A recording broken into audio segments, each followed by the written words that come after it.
قوم کی حقیقی آزادی کی خاطر جیل کاٹنے والے قومی لیڈر کی قید کو آج 85 روز گزر گئے۔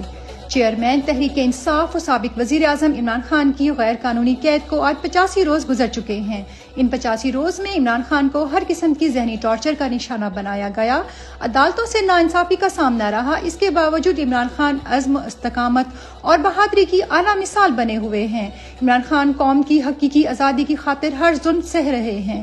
ڈیلز کی مختلف پیشکشوں کے باوجود ملک سے جانے کو تیار نہیں، چاہے ساری زندگی جیل میں کاٹنی پڑے۔ عمران خان کا اپنی قوم کو بھی صرف یہی پیغام ہے کہ ڈٹے رہیں اور الیکشن والے دن تاریخی تعداد میں نکل کر لندن معاہدے کو پورا ہونے سے روک دیں۔ اسلام آباد ہائی کورٹ میں آڈیو ریکارڈنگ کے حوالے سے کیس کی سماعت۔ آڈیو ریکارڈنگ کے خلاف چیئرمین عمران خان کی اہلیہ بشرا بیگم نے اسلام آباد ہائی کورٹ میں درخواست جمع کروائی ہوئی تھی، جس پر آج سماعت ہوئی۔ سماعت کے دوران اٹارنی جنرل نے آڈیو لیکس کیس کی سماعت ان کیمرہ کرنے کی استدعا کی۔ جسٹس بابر ستار نے ریمارکس دیے، آپ اپنا تحریری جواب جمع کرائیں، پھر اس کو دیکھتے ہیں۔ یہ پاکستان کی تاریخ ہے، بے نظیر بھٹو کیس سے اب تک یہ چیزیں ریکارڈ پر ہیں۔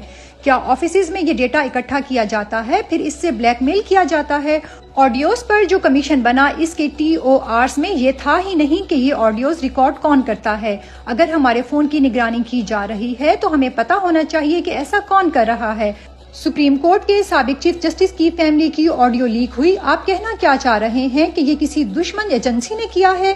ریاست پاکستان کو اعتماد میں لیے بغیر ایسا کرنا خوفناک فیصلہ ہے۔ شاہ محمود قریشی نے اسلام آباد ہائی کورٹ میں درخواست ضمانت بعد از گرفتاری دائر کر دی۔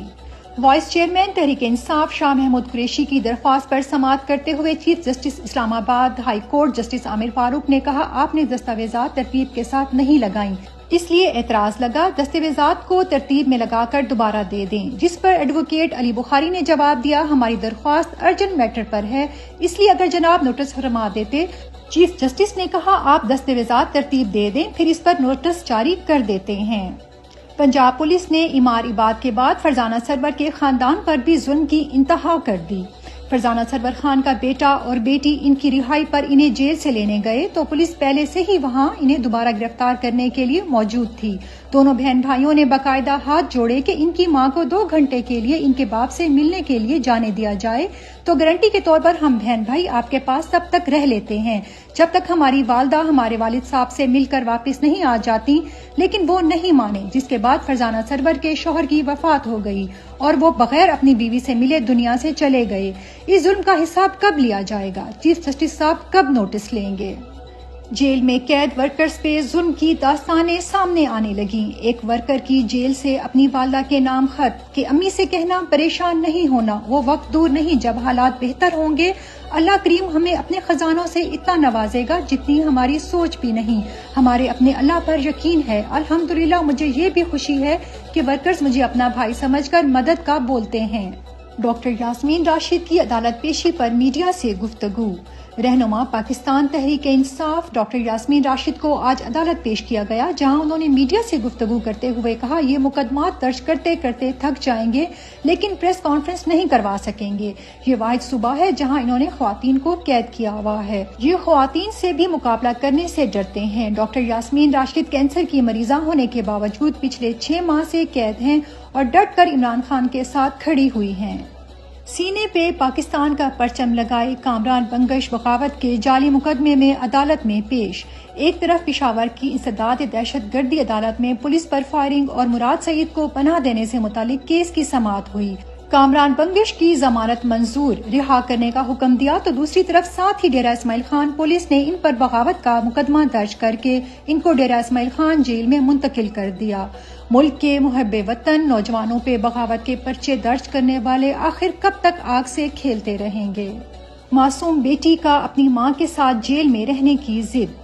وکیل رہنما ایڈوکیٹ سلمان شاہد نے اپنی ٹویٹ میں بتایا، یہ چھوٹی سی پری روحینہ خان کی بیٹی ہے جو اپنی والدہ سے آج عدالت میں ملنے آئی تھی۔ بیٹی ضد کر رہی تھی کہ ماما آپ کے ساتھ رہنا ہے، لیکن ماں سمجھا رہی تھی بیٹا جیل کی سختیاں آپ برداشت نہیں کر سکتی۔ ایک ماں کے حوصلے کو سلام، جو ضمانت ہونے کے باوجود کسی دوسرے مقدمے میں بے گناہی کی سزا کاٹ رہی ہیں۔ چودھری پرویز الہی کی میڈیا سے کمرہ عدالت میں غیر رسمی گفتگو۔ مرکزی صدر پاکستان تحریک انصاف چودھری پرویز الہی کو آج لاہور کی عدالت میں پیش کیا گیا، جہاں عدالت نے ان کی جسمانی ریمانڈ کو جوڈیشل ریمانڈ میں تبدیل کر کے پولیس کے حوالے کر دیا۔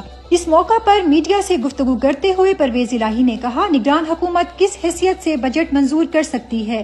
کیا چیف الیکشن کمشنر نے نگران حکومت کو بجٹ منظور کرنے سے روکا نہیں؟ کب سے سن رہے ہیں الیکشن ہوں گے؟ چیف الیکشن کمشنر صاحب اب تو الیکشن کی تاریخ دے دو۔ چیف الیکشن کمشنر عام انتخابات کی تاریخ کو دبا کر بیٹھے ہیں۔ غیر آئینی نگران پنجاب حکومت کا ایک اور غیر آئینی اقدام۔ غیر آئینی نگران پنجاب حکومت پچھلے 9 ماہ سے ہر کام کر رہی ہے جس کا اس کے پاس مینڈیٹ نہیں، مگر الیکشن کروانے سے انکاری ہے۔ غیر آئینی نگران حکومت نے ایک اور غیر آئینی کام کرتے ہوئے آج پنجاب کا بجٹ منظور کر لیا، جس کا آئین نگران حکومت کو کوئی اختیار نہیں دیتا۔ عوام کو بجلی کا ایک اور جھٹکا دینے کی تیاری۔ مہنگائی کے ستائے عوام کے لیے ایک اور بری خبر آ گئی۔ بجلی کی قیمت میں ₹1.30 مزید اضافے کا امکان ہے۔ بجلی کمپنیوں نے رواں مالی سال کی پہلی سہمائی ایڈجسٹمنٹ کے لیے درخواست نیپرا میں جمع کروا دی۔ نیپرا میں بجلی کمپنیوں کی درخواست پر 14 نومبر کو سماعت ہوگی۔ قیمتوں میں اضافے سے صارفین پر 22 ارب 56 کروڑ روپے کا اضافی بوجھ پڑے گا۔ تنخواہوں کی عدم ادائیگی پر ریلوے ملازمین کا احتجاج، ٹرین آپریشن گھنٹوں تاخیر کا شکار۔ ریلوے انتظامیہ کی جانب سے تاحال تنخواہوں کی ادائیگی نہ ہونے پر ملازمین کے صبر کا پیمانہ لبریز ہو گیا۔ تفصیلات کے مطابق PIA کے بعد محکمہ ریلوے بھی مالی بحران کا شکار ہو گیا، جس کے باعث انتظامیہ ملازمین کو بروقت تنخواہیں ادا کرنے سے قاصر دکھائی دیتی ہے۔ تنخواہوں کی عدم ادائیگی پر ملازمین نے مختلف دفاتر، ورک شاپس اور انجن شیڈز میں احتجاج کیا۔